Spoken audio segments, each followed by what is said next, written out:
Bismillahirrahmanirrahim. Assalamualaikum warahmatullahi wabarakatuh. Perkenalkan, saya Hadi Jaya Wiroguno. Saya Vina Amelia Putri. Saya Bella Humairo. Kami mahasiswa Universitas Islam Negeri Sultan Toha Puri Jambi, program studi Pendidikan Agama Islam, Fakultas Tarbiyah dan Keguruan, lokal 5D. Adapun dalam video kali ini, kami akan membahas tentang video dakwah seputar fikih dengan judul Fasilitas akhirat bagi orang yang berpuasa. Nah, untuk lebih jelasnya lagi, marilah sama-sama kita saksikan video berikut ini. Bismillahirrahmanirrahim. Alhamdulillahirabbil alamin.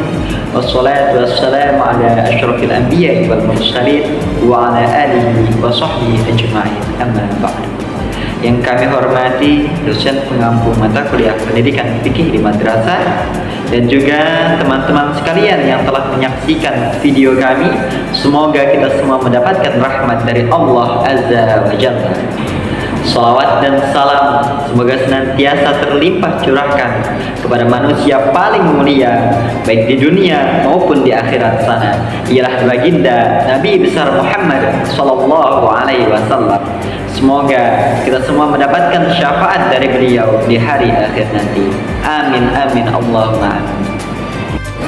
Jamaah rahimakumullah.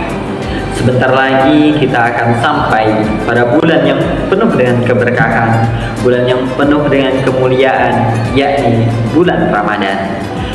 Yang dimana pada bulan tersebut Allah Subhanahu wa Ta'ala telah menjanjikan banyak sekali ganjaran terhadap hambanya yang beramal soleh kepadanya. Oleh karena itu, kita harus senantiasa bersemangat untuk menyambut datangnya bulan Ramadan dan juga untuk melaksanakan ibadah puasa pada bulan tersebut.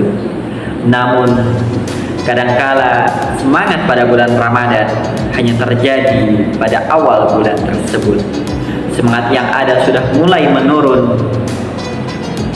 Hal ini dapat kita lihat secara nyata ketika ibadah sholat tarawih, di mana jamaah tersebut semakin hari semakin berkurang.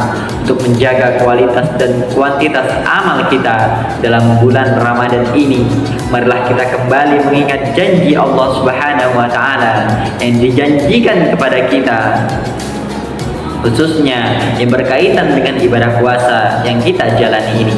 Dengan menghayati apa saja yang akan diberikan oleh Allah Subhanahu wa Ta'ala kepada kita semua, kita akan terasa ringan, sebagaimana kita pun akan lebih bersemangat dalam menjalankan amal kebaikan lainnya di dalam bulan Ramadan.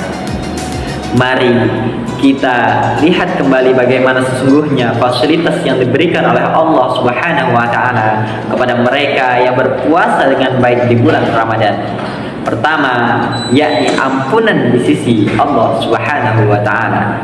Rasulullah Shallallahu alaihi wasallam bersabda dalam hadis yang kita sama-sama sering mendengarnya, disampaikan oleh para mubaligh, yakni hadis yang singkat tetapi mempunyai nilai motivasi yang kuat bagi kita.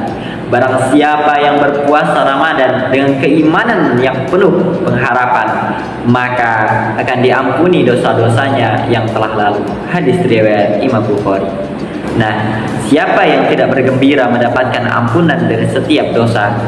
Karena sungguh setiap kita tidaklah berjalan di atas muka bumi ini kecuali dengan memanggul dosa yang terus bertambah setiap harinya. Tanpa kita sadari, ibaratnya tahanan, maka puasa akan menjadikan kita mendapatkan remisi pembebasan dari neraka. Amin Allahumma amin. Tentunya dengan dua syarat yang telah disebutkan begitu jelas dalam hadis tersebut, yakni dengan penuh keimanan dan pengharapan, berpuasa dengan sepenuh keikhlasan dan keyakinan, serta mengharapkan pahala di sisi Allah Azza wa Jalla. Karena itulah ia senantiasa menjaga kualitas puasanya dari hari ke hari, menjaganya agar tidak terkotori dengan noda-noda yang akan mengurangi nilai pahalanya. Adapun poin yang kedua yaitu bau mulut yang wangi. Nah, fasilitas yang kedua ini yang diberikan oleh Allah Subhanahu wa taala kepada orang yang berpuasa adalah bau mulut kita menjadi begitu semerbak wangi di akhirat nanti. Rasulullah Shallallahu Alaihi Wasallam bersabda yang berbunyi wala khulufu fihi atyabu indallahi min rihil miski. Ya, yang artinya sungguh bau mulut orang yang berpuasa itu lebih wangi di sisi Allah Subhanahu wa taala daripada wangi minyak kasturi. Hadis riwayat Bukhari. Jamaah sekalian rahimakumullah, pasti dari kita semua ada yang bertanya-tanya, mengapa sih hal semacam ini menjadi kekhususan tersendiri di sisi Allah Subhanahu wa taala? Nah, mengapa sih persoalan bau mulut ini sampai diungkit-ungkit dalam janji Allah Subhanahu wa taala kepada hambanya yang berpuasa? Nah, marilah kita lihat janji ini sebagai isyarat bahwa apapun yang terkait orang yang berpuasa itu sungguh akan dihargai oleh Allah Subhanahu wa taala, bahkan sekalipun yang terkait dengan bau mulut. Nah, logika sederhananya seperti ini. Jika bau mulut saja itu bisa begitu diperhatikan dan dihargai, maka bagaimana dengan hal-hal lain seputar orang yang berpuasa? Nah, seperti ini, keringatnya dalam menahan panas, perjuangannya menahan lapar. Nah, itulah tentunya ini semua pun juga akan berujung kebaikan demi kebaikan di akhirat nanti. Amin Allahumma amin. Jamaah sekalian rahimakumullah, poin yang ketiga yakni mendapatkan syafaat dengan puasanya. Nah, hal yang ketiga yang akan didapatkan oleh orang yang berpuasa di akhirat nanti adalah syafaat atau pembelaan dari amal puasanya. Sebagaimana jelas disebutkan Rasulullah SAW dalam hadisnya yang berbunyi as-siyamu wal qur'anu wa yashfa'ani lil 'abdi yaumil qiyamah. Yaqulu siyam ay rabbi mana'tuhun ta'ana wasyahawati bin nahari fashaffi'ni fi wa yaqulu al-Qur'an wa na'tuhun nauma bil laili fashaffi'ni fi. Nah, yang artinya puasa dan Al-Quran akan memberi syafaat kepada seorang hamba pada hari kiamat. Puasa berkata, wahai Rabbku, aku telah menghalanginya dari makan dan syahwatnya di siang hari, maka izinkan aku memberi syafaat kepadanya. Al-Quran berkata, aku telah menghalanginya dari tidur di malam hari, maka izinkan aku memberi syafaat kepadanya. Hadis riwayat Ahmad. Subhanallah, puasa dan bacaan Al-Quran akan berubah menjadi pembela-pembela kita di akhirat nanti, yang memperjuangkan kita dengan memberikan syafaat agar kita terhindar dari fitnah dan siksa perhitungan akhirat. Karena bisa jadi ada amal-amal kebaikan yang belum sempurna tertunaikan atau dosa yang belum sepenuh terlebur, maka syafaat senantiasa masih kita nanti-nantikan. Dan ternyata salah satunya itu bisa berasal dari amal puasa kita. Masya Allah. Dan poin keempat, pintu surga khusus Ar-Rayyan bagi orang yang berpuasa. Dalam sebuah hadis yang panjang, Rasulullah SAW memberitahukan kepada kita kemuliaan lain dari orang yang berpuasa.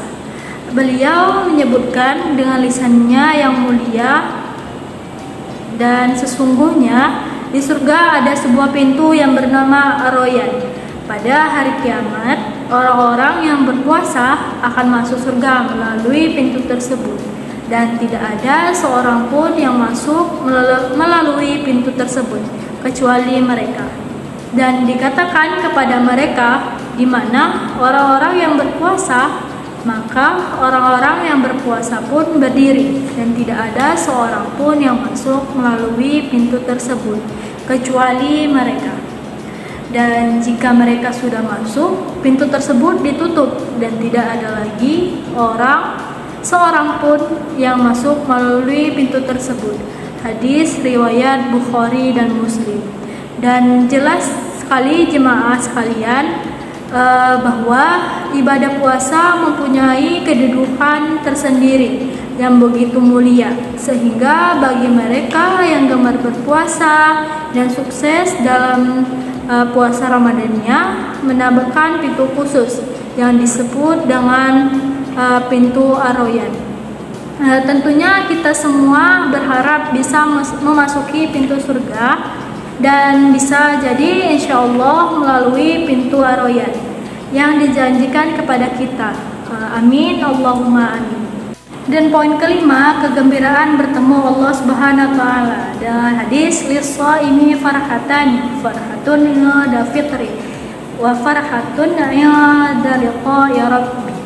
Dan artinya bagi orang yang berpuasa akan mendapatkan dua kegembiraan, yaitu kegembiraan ketika dia berbuka dan kegembiraan ketika berjumpa dengan Rabbnya. Hadis riwayat Bukhari dan Muslim. Kegembiraan di kampung akhirat berikutnya adalah kesempatan berjumpa dengan Allah Subhanahu wa taala. Sungguh sebenarnya inilah puncak dari kebahagiaan dan janji Allah kepada orang yang berpuasa, yaitu mendapatkan kemuliaan tersendiri, bertemu dengan Allah Azza wa Jalla. Amal puasa ketika kita ternyata bisa menjadi tiket tersendiri untuk mendapatkan impian setiap mukmin sejati ini. Akhirnya tiada kata lagi setelah ini kecuali marilah bersama kita lanjutkan program Ramadan dan ibadah puasa kita dengan terus menjaga semangat, dan khususnya jangan ada lagi semangat yang mengendur di tengah Ramadan, apalagi lalai dalam mengisi Ramadan dengan kebaikan dan menyibukkan diri dengan persiapan mudik dan lebaran. Dan jemaah sekalian, marilah kita tuntaskan Ramadan dengan sepenuhnya dan sesungguhnya, dan harapan akan janji-janji Allah sebagaimana telah disebutkan. Semoga Allah Subhanahu wa taala memudahkan kita dalam menjalankan puasa Ramadan. Baiklah hadirin sekalian, dari apa yang telah disampaikan tadi, maka dapatlah kita tarik kesimpulan bahwa puasa merupakan salah satu ibadah yang diutamakan dalam agama Islam, karena puasa sangat bermanfaat bagi kesehatan dan juga memiliki banyak sekali ganjaran di akhirat kelak. Nah, itulah tadi apa yang dapat kami sampaikan, lebih kurangnya kami mohon maaf. Unzur maqala wala tanzur man qala. Lihatlah apa yang dikatakan, jangan melihat siapa yang mengatakan. Lebih kurangnya mohon maaf. Billahi taufiq wal hidayah. Wassalamualaikum warahmatullahi